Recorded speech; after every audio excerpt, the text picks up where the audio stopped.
창세기 15장 13절부터 보겠습니다. 주께서 아브라함에게 말씀하시기를 너는 분명히 알지니 네 씨가 자기 땅이 아닌 곳에서 타국인이 되어 그들을 섬길 것이요 그들이 400년 동안 네 자손을 괴롭게 하겠고 그들이 섬길 그 민족을 내가 또한 심판하리니 그 후에 그들이 큰 재물을 가지고 나오리라. 너는 평안히 네 조상들에게로 갈 것이며 너는 충분히 늙은 나이에 장사될 것이라. 그러나 4대 만에 그들이 이곳으로 다시 돌아오리니 이는 아모리인들의 죄악이 아직 다 차지 않았음이라 하시니라. 해가 져서 어두웠는데 연기나는 가마가 보이며 불타는 등이 쪼갠 고기 사이로 지나더라. 그날에 주께서 아브라함에게 언약을 세워 말씀하시기를 내가 이 땅을 이집트 강에서부터 큰 강 유프라테스까지 네 씨에게 주었으니 케닌들과 크니신들과 감몬인들과 히딘들과 프리신들과 르파인들과 아모리인들과 가나안인들과 기르가스인들과 여부스인들의 땅이니라 하시니라. 하나님께서는 하나님의 계획을 가지고 뜻을 가지고 그 뜻을 이루시기 위해서 먼저 하시는 일이 그 뜻을 이루는데 동역자가 될 사람들을 찾는 것입니다. 그래서 그 사람들의 심령을 보시고 그 사람을 택해서 그에게 말씀도 주시고 연단을 통해서 그가 정말로 이 말씀을 이루는데 도구가 될 수 있는가, 이것을 오랫동안 하나님이 연단을 하는 것입니다. 로마서 4장에 봐도 4장 1절에 보면은 아브라함이 육신으로 무엇을 얻었느냐, 뒤에 쭉 가보면은 그가 육신적으로 얻은 게 있고 영적으로 얻은 게 있습니다. 육신적으로 얻은 것은 유대인들이요, 또 유대인들을 통해서 앞으로 세상의 상속자가 된다, 이렇게 돼 있어요. 로마서 4장에 보면은 사도 바울을 통해서 우리에게 분명히 말씀하셨어요. 육신으로 얻은 것이 무엇이냐? 그래서 그건 4장 1절에 있고, 그 다음에 4장 세상의 상속자가 된다 29절에 보면은, 4장 13절에 보면은 아브라함이 세상의 상속자가 되리라고 하신 약속은 아브라함이나 그의 씨에게 율법을 통하여 하신 것이 아니요 믿음의 의를 통하여 하신 것이니라. 세상의 상속자다. 이 세상입니다. The world. 이 세상의 상속자가 될 거예요. 육신적으로는 이 세상의 상속자고, 영적으로는 예수 그리스도를 믿음으로 영적인 아브라함의 자손이 돼서 하늘을 차지하는, 새 예루살렘을 차지하는 상속자입니다. 그렇기 때문에 영육간에 보이지 않는 하늘과 보이는 땅에 영육간의 약속을 아브라함은 다 받은 것입니다. 요즘 기독교계가 이 육적인 약속에 대해서 알지 못하고 그것을 잊어버리기 때문에 결국 주님이 오시는 것까지도 그들이 믿지 않는 이러한 불상사를 보고 있습니다. 그렇기 때문에 하나님의 말씀 속에 하나님의 뜻을 잘 깨닫지 않으면 낭패를 당하는 것이죠. 그래서 결국은 하나님께서 아브라함에게 준비하라는 그 쪼갠 짐승 사이로 이제 지나가셔야 됩니다. 아브라함도 같이 지나가야 됩니다. 옛날 유대 계약은 언약이라는 것은 쪼갠다는 뜻이라고 그랬어요. 짐승을 쪼개놓고 계약을 하는 두 당사자가 그 쪼갠 고기 사이로 지나갑니다. 지나간다는 얘기는 뭔가 하면은 둘 중에 누구든지 이 언약을 어기게 되면 이 반으로 쪼개져서 피를 흘리고 죽은 동물처럼 될 것이다. 이게 바로 유대인의 계약입니다. 하나님께서는 유대인의 계약을 따라서 그렇게 이제 이 계약서에 사인할 만반의 준비를 갖추고 하시는 말씀이 이제 너희 씨가, 너희 자손이 자기 땅이 아닌 곳에서 타국인이 되어서 그들을 섬길 것이고 400년 동안 네 자손을 괴롭게 할 것이다. 이건 앞으로 애굽에서, 이집트에서 이스라엘 민족들이 400년 동안 종살이 할 것을 여기 미리 말씀하셨고, 그 다음에 그 민족, 네 민족, 네 씨들을 괴롭힌 민족을 내가 심판할 것이다. 이집트를 심판할 것이다. 그대로 이루어졌습니다. 그런데 그들이 종살이하고 나올 때는 큰 재물을 가지고 나올 것이다. 출애굽기 12장에 보면은 출애굽할 때 하나님께서 모세에게 말씀했습니다. 너희가 나올 때 애굽인들에게 모든 금은보화를 청하라. 그러면 그들이 너에게 줄 것이다. 그래가지고 그것을 다 가지고 나와서 그것을 가지고 광야에서 성막을 짓는 데 사용한 것입니다.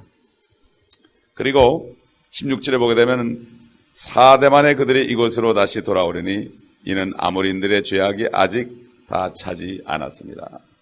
하나님은 지금까지 인류 역사 6,000년 동안 하나님의 백성을 괴롭히는 그러한 이방인들을 그들이 죄가 목에까지 차게 되면은 반드시 그를 멸했습니다.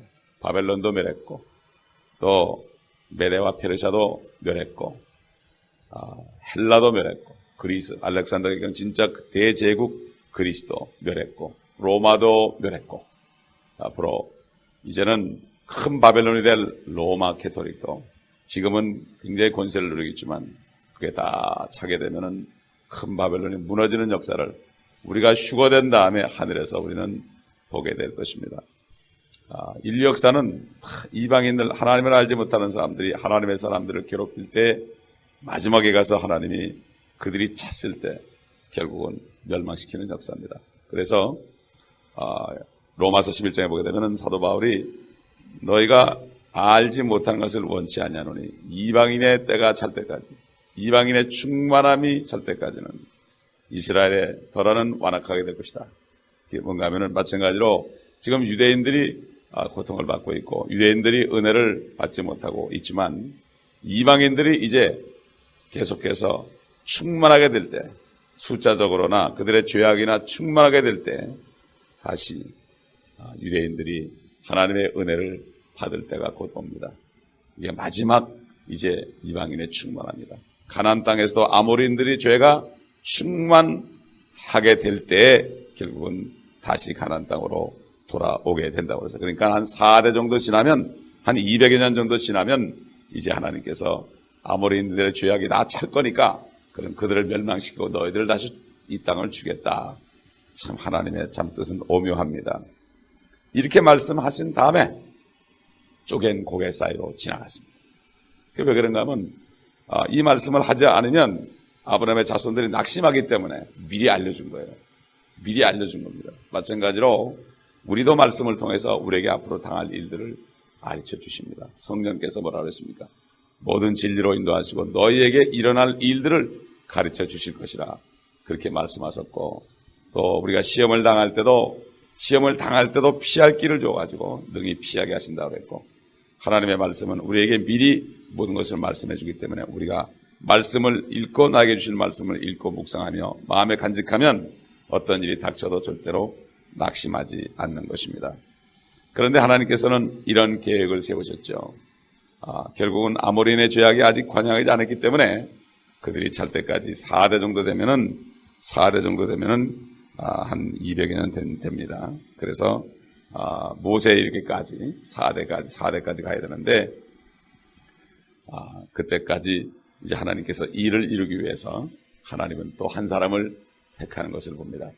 한 사람 바로 요셉을 택하는 것을 봅니다. 여러분 다 같이 한번 시편 105편을 보겠습니다. 이렇게 다윗은 하나님의 말씀을 훤히 알았습니다. 하나님의 말씀을 훤히 알았기 때문에 그는 염려하지 않고 하나님을 온전히 신뢰했습니다. 시편 105편을 보면 다윗이 이 하나님의 뜻을 잘 깨달은 것을 볼 수 있어요. 이 창세기를 통해서 말이죠. 창세기를 그도 읽었을 거예요. 그렇기 때문에 이 안에 있는 하나님의 뜻을 그가 미리 깨닫고 하나님이 이 뜻을 이렇게 이뤘구나. 그래서 105장 6절 보게 되면은 너희 주의 종 아브라함의 씨야 너의 그의 택하신 야곱의 자손들아 그는 주 우리의 하나님이시라 그의 심판들이 온 땅에 있도다 그가 자기의 언약을 영원히 기억하셨으니 곧 천대 명령하신 그 말씀이라 이는 그가 아브라함과 하신 언약이며 이삭에게 하신 그의 맹세요. 또 같은 것을 야곱에게도 율법으로 이스라엘에게 영원한 언약으로 확증하셨으니 말씀하시기를 내가 너희에게 가나안 땅 곧 너희 유업의 몫을 주리라 하셨도다. 그때 그들은 그 수에 있어서 몇 사람뿐이었으니 정녕 아주 적은 수요 그 땅에서 타국인들이었으며 그때 그들이 이민족에게서 저민족에게로 한 왕국에서 다른 백성에게로 유리하였도다. 그가 어떤 사람도 그들에게 잘못하는 것을 용납하지 아니하셨으니 정녕 그는 그들을 위하여 왕들을 꾸짖어 말씀하시기를 나의 기름 부은 받은 자를 손대지 말며 나의 선지자들을 해치지 말라 하셨도다. 또 그가 그 땅에 기근을 불러들이시어 의지하는 식량봉을 모두 끊으셨도다. 주께서 그들 앞에 한 사람을 보내셨으니 종으로 팔렸던 요셉이라. 그의 발은 착고에 상했으며 그가 쇠사슬에 매었으니 주의 말씀이 임할 때까지 주의 말씀이 그를 연단하였도다. 여기 보면 요셉이라는 사람을 미리 택해서 억울하게 종으로 팔려가게 하고 억울하게 십수년을 감옥에서 감옥살이를 하게 하면서 요셉을 준비시켰습니다. 하나님이 어떤 상황에 갖다 놔도 그가 모든 것을 참고 견딜 수 있도록 연단을 했습니다. 그렇게 연단을 한 다음에 하나님을 씁니다. 우리에게 모든 민족에게 복음을 전하는 이러한 사명을 주셨습니다. 이 사명을 감당하는 것이 그냥 되는 게 아닙니다. 여러 가지 연단을 통해야만 되지요. 연단 받지 않은 사람은 조금 가다가 아유 싫다고 관둡니다. 그렇기 때문에 하나님은 연단받은 소수의 사람을 통해서 세상을 구합니다. 요셉 한 사람을 통해서 온 땅을 다 구했습니다. 하나님. 한 사람을 통해서 결국 이스라엘 백성을 구하기 위한 그 한 사람을 통해서 에집트까지 구했고 모든 민족들이 굶어 죽지 않고 살게 하는 지혜를 하나님이 주셔서 한 사람 때문에 모든 세상이 다 굶어 죽지 않고 살았던 일이 실질적으로 역사에 남아 있는 것입니다. 그렇기 때문에 19절을 보니까 주의 말씀이 임할 때까지 주의 말씀이 그를 연단하였도다. 하나님께서 그에게 요셉이라는 이름을 주었습니다. 요셉이라는 것은 너무나 무성해가지고 담장을 넘다는 뜻입니다. 담장을 넘다는 뜻이에요. 그 이름을 주셔가지고 그 이름대로 하나님이 대기하기 위하여 연단을 하신 것입니다. 그렇기 때문에 하나님께서는 우리 모두에게 이름을 주셔서 그 이름이 임할 때까지 또 우리를 사용하신 것도 볼 수 있습니다. 그래서 20절 보니까 왕이 보내어 그를 풀어주셨으니 백성의 통치자가 그를 자유케 하였도다. 왕이 그를 왕의 집과 주의 왕의 모든 소유의 관리자로 삼아 그에게 좋은 대로 왕의 관료들을 제어하여 그의 원로들에게 지혜를 가르치게 하였도다. 이스라엘도 이집트로 들어왔으니 아까 아브라함에게 예언한 거죠. 네 백성이 다른 나라에서 종살이 400년 할 것이다. 또 바로 에집트를 얘기한 거죠. 이집트로 들어왔으니 야곱이 함의 땅에서 기거하였도다. 그리하여 주께서 자기 백성을 크게 번성시키시어 그들을 그들의 원수들보다 강하게 만드셨으며 주께서 그들의 마음을 바꾸사 자기 백성을 미워하게 하시어 하나님이 미워하게 했다고 그랬어요. 연단한 것입니다. 가나안 땅을 차지하게 하기 위해서는 연단한 것입니다. 주의 종들에게 교묘히 행하게 하셨도다. 주께서 그의 종 모세와 그가 택하신 아론을 보내셨으니 그들이 주의 표적들을 그들 가운데 보였고 함의 땅에서 이적들을 보였도다. 그러니까 모세와 아론도 택하셨습니다. 그래서 모세가 사람 죽이는 것도 허락하셔서 40년 동안 강야로 피신하게 해서 거기서 연단하신 것입니다. 아론도 함께 연단하신 것입니다. 그렇기 때문에 우리 각 사람도 아브라함의 영적인 자손에 우리 각 사람도 하나님께서 우리에게 맡겨준 사명이 있습니다. 이 사명을 이루기 위해서는 연단을 통하지 않고서는 되지를 않는 것입니다. 그렇기 때문에 이 온누리 복음교회는 온누리의 복음 전하는 사명을 주셨기 때문에 지금까지 연단을 하고 있는 것입니다. 소수의 사람들을 연단해서 이 사람들을 장군으로 만들어서 하나님의 일을 할 수 있는 그릇으로 만드는 것입니다. 요셉이 감옥에 10여 년을 갇혔었고 그 감옥 갇히기 전에 또 종살이도 오래 했고 그가 정말 티네이저 때 억울하게 그가 팔려서 장성한 사람이 됐을 때 수염이 났을 때 그는 그때 수염을 깎고 하루아침에 등극이 된 것입니다. 하나님의 일꾼들은 때가 되면 그 다음 날이라도 완전히 하나님이 바꿔주십니다. 이게 바로 하나님의 능력입니다. 요셉은 감옥에서 일할 때도 기쁨으로 일했습니다. 왜냐하면 하나님께서 나에게 주신 환경이기 때문에 범사에 감사하는 그러한 감사를 했지만, 그러나 끝까지 그가 간직한 것은 하나님께서 그에게 주신 꿈을 절대로 잊어버리질 않았습니다. 하나님께서는 우리를 연단을 하시지만 우리에게 주신 꿈을 절대로 잊어버리지 않게 하십니다. 우리는 이 땅에서 고난받으면 주님 오실 때 왕같은 제사장들로 주님과 함께 다스리는 축복을 받습니다. 바로 요셉이 받은 꿈은 12별과 11별이 자기에게 절하고 해와 달이 자기에게 절하는 그러한 모습을 보았습니다. 모든 이스라엘 백성들이 아버지를 포함하여, 아버지 이름이 이스라엘이기 때문에 모든 이스라엘과 그 자손들이 자기에게 절하는 것을 결국 보여줬고, 자기가 다스리는 자가 될 것을 하나님이 미리 보여줬습니다. 그때만 해도 그것은 사람들이 웃었습니다. 형제들은 미워했습니다. 그러나 아버지 이스라엘은 마음에 두었다 그랬습니다. 마찬가지입니다. 우리에게 주신 이 영적인 꿈, 이 땅에서 복음을 전하는 이 사명을 잘 감당하면 하나님께서 면류관을 주시고 왕같은 제사장으로 삼으신다는 거 사람들이 들으면 참 웃길 일이지만은, 또는 질투할 일이고 미움을 살 일이지만, 우리 아버지 하나님께서는 절대로 마음에 두시고 절대로 이 약속을 변개치 않습니다. 그렇기 때문에 아브라함이나 요셉이나 모세나 똑같이 하나님의 자녀들이요, 우리도 그 중에 하나입니다. 절대 잊어버려서는 안 됩니다. 그러나 말씀이 이룰 때까지 우리를 때로는 착고에 채워놓고 연단하십니다. 제가 지금까지 이렇게 10여 년 동안 사역을 하면서 제가 느끼는 게 어딘가 꽉 묶여있는 것 같아요. 하나님이 묶여놓고 거기서 연단하는 거예요. 꼼짝하지 못하게 하는 거예요. 꼼짝달싹도 못하게 하나님이 그렇게 해놓은 것을 느끼면서 삽니다. 그러나 때가 되면은 하나님께서 우리를 높이 들어서실 것입니다. 우리 교회에 주신 이 예언은 너희를 모든 민족 위에 뛰어나게 하겠다, 이런 예언을 주셨습니다.